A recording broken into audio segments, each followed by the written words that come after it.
na ninyi mnayajua, na kuna mambo ambayo Mtanzania yeyote anayajua ambayo hahitaji shule kuyajua,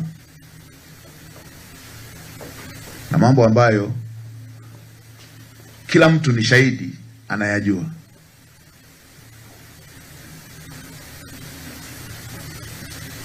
Sasa kwa jukumu hili nililopewa,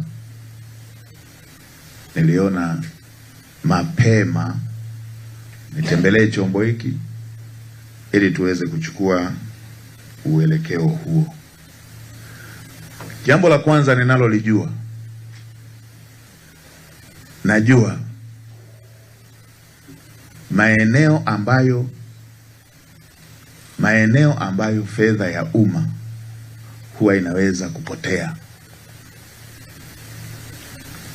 Sio kila eneo linavuja. Tuna maeneo ambayo yana matobo mengi, naweza nikasema. Tunayo maeneo hayo, na inawezekana Watanzania wengine wasiyajue, na inawezekana pia hata watunga kanuni hizi wanaweza wasiyajue, ama watengeneza matamko haya wanaweza wasiyajue. Madhara yake, tunaweza tukawa tunatekeleza kikamilifu swala la matamko kwa viongozi wa umma. Tunaweza kuwa tunatekeleza kikamilifu swala la matamko kwa viongozi wa umma, lakini uhalisia wake, masuala ya ukosefu wa maadili yakaendelea na yenyewe kikamilifu, masuala ya rushwa yakaendelea kikamilifu, huku tunatekeleza sheria kikamilifu.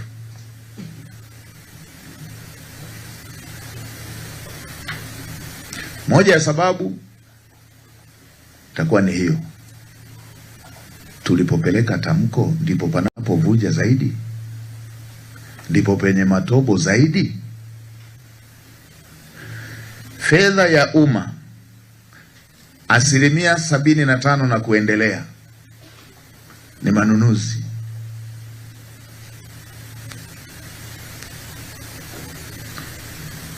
Asilimia 75 na kuendelea ya fedha ya bajeti ya serikali kila mwaka ni manunuzi. Ni mambo yanayohusiana na manunuzi, mikataba kila mwaka.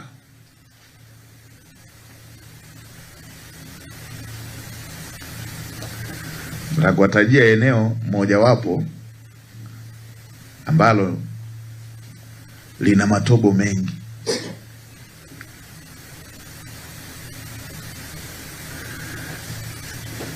Sisi kwenye sheria yetu, sheria namba 13 ya mwaka 1995 kama ilivyoboreshwa sheria namba 5 nadhani ya mwaka 2001, tamko hili linatolewa kwa viongozi wa umma. Watumishi wengine wa umma wanatoa hati, wanakuwa na hati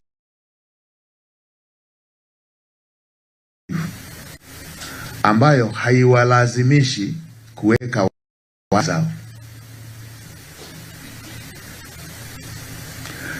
Mheshimiwa Waziri, hili ni eneo lifanyiwe kazi.